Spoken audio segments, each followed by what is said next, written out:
मैंने सुना है बीजेपी ने बोला है कि हम धरने पे जा रहे हैं। हम्म, पूरे देश में धरना देंगे ये लोग। नहीं, 325 प्लस सीट मिली थी इन लोगों को, दिलवाई थी हमने धरने पे जाने के लिए कि बंगाल में हिंदुओं को, बंगाल, अरे हिंदू चलिए ठीक है, मेरे मेरे एक पोस्ट पे आप लोगों ने कहा कि ये आप हिंदू मुस्लिम करें, ठीक है, नहीं करते हिंदू मुस्लिम, ठीक है। बंगाल में जो हो रहा है वो चलिए ठीक है, मैं नहीं करता हिंदू मुस्लिम। अगर वहाँ पे अगर हिंदू अगर नहीं है, ठीक है, तो आप किसी भी एक व्यक्ति का नाम बताइए कि मुस्लिम व्यक्ति का जो बीजेपी की तरफ से था और उसने और उसके घर पे कोई भी हंगामा हुआ हो, एक क्षति भी हुई हो, तो बताना आप मुझे।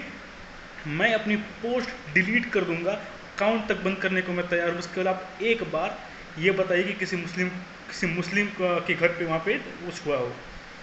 आप बात कर 325 सीट आपको, 325 सीट से ऊपर उन्होंने आपको सीट दिलवाई है, ये करने के लिए कि आप पूरे देश में धरना दीजिए। अरे, मानते हैं कि इंदिरा गांधी कितनी भी गलत थी, सही थी, कुछ भी, मुझे उससे मतलब नहीं है। उनके अंदर हिम्मत थी राष्ट्रपति शासन लगाने की। अरे, जब आप कोरोना काल में बंगाल में गए, लॉकडाउन आपने नहीं लगाया, लोगों की जान जाती रही, हम लोग आपसे कहते रहे कि सर प्लीज़ लगा दीजिए, आप नहीं लगाया। हमने कहा ठीक है, कोई बात नहीं। लेकिन अगर आप इस वक्त एक्शन नहीं लेंगे, लॉकडाउन की बात मैं नहीं कर रहा, बंगाल में जो हो रहा है वो नहीं होना चाहिए। अगर आप इस वक्त एक्शन नहीं लेंगे तो फिर तो जो होगा वो न जाने क्या से क्या होगा, वो तो मुझे भी नहीं पता क्या होगा।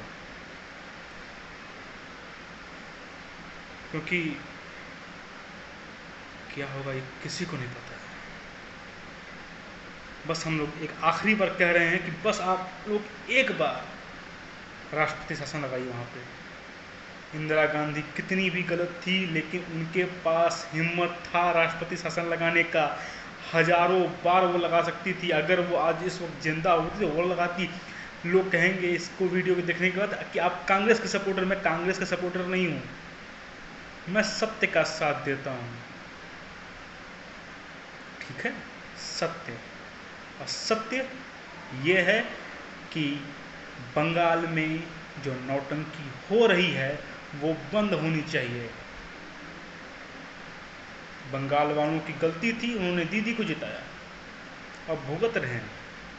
आप ये कहेंगे, लेकिन नहीं, यहाँ गलती बंगाल वालों की नहीं है, यहाँ गलती आपकी है। अगर आप उस वक्त एक्शन लिए होते, रैलियां नहीं किए होते, तो आज ये दिन देखने को नहीं मिलता। लेकिन आप नहीं माने। अरे, अभी भी समय है, सुधर जाइए। नहीं तो मुन्ना भैया का एक डायलॉग है ना कि जब बलिदान देने का समय आता है तो बलिदान सिपाहियों का दिया जाता है, राजा और राजकुमार तो जीवित बचते हैं हमेशा गद्दी पर बैठने के लिए। ये नौबत आप मत लाइए, नहीं तो सेना का शासन लगवाया जा सकता है। राष्ट्रपति शासन क्या है? तख्ता पलट नाम सुना है आपने? बंगाल में नहीं, पूरे विश्व में तख्ता पलट करवा सकते हैं। विश्व ज़्यादा हो गया, सॉरी, पूरे भारत में तख्ता पलट करवा सकते हैं। और तख्ता पलट सेना करती है। मैं सेना से भी अनुरोध करता हूँ कि अगर ये लोग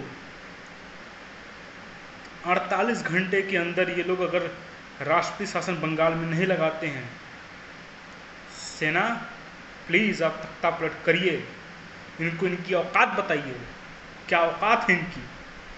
बहुत हो गया इन लोगों का, नेतागिरी कर रहे हैं, नेतागिरी इनको सारी नेतागिरी इनको निकालनी है इनकी। लॉकडाउन नहीं लगाया, कोई बात नहीं, चलिए छोड़ दिया हमने कि ठीक है भैया कोई बात नहीं, लॉकडाउन नहीं लगाया, सह लेंगे थोड़ा। माना हमने कि कीचड़ में कमल खिलता है, लेकिन आपने तो उस कमल को भी बर्बाद।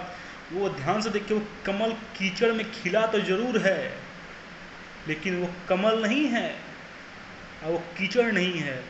वो कीचड़ नहीं, वो खून है। वो खून किसका खून है?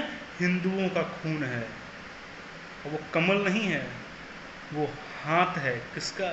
शिवगामी देवी का हाथ नहीं है इस पर कमल बैठाए हैं, हिंदुओं का हाथ है। जिसके ऊपर आप बैठे हैं। दूजा कश्मीर नहीं होने देंगे। अगर हुआ तो ये बहुत नाइंसाफ़ी होगी हिंदुओं पे। और आप हिंदूवादी बनते हैं ना, निकाल के चोंगा फेंक दीजिए अपना इस हिंदुओं का। मत बोलिएगा अगली बार से कि हमें माँ गंगा ने बुलाया है, माँ यमुना ने बुलाया है, इन्होंने बुलाया, मत बोलिएगा बेटा, नहीं तो सारी रैली का नौटंकी कर देंगे। ठीक है। जय श्री राम।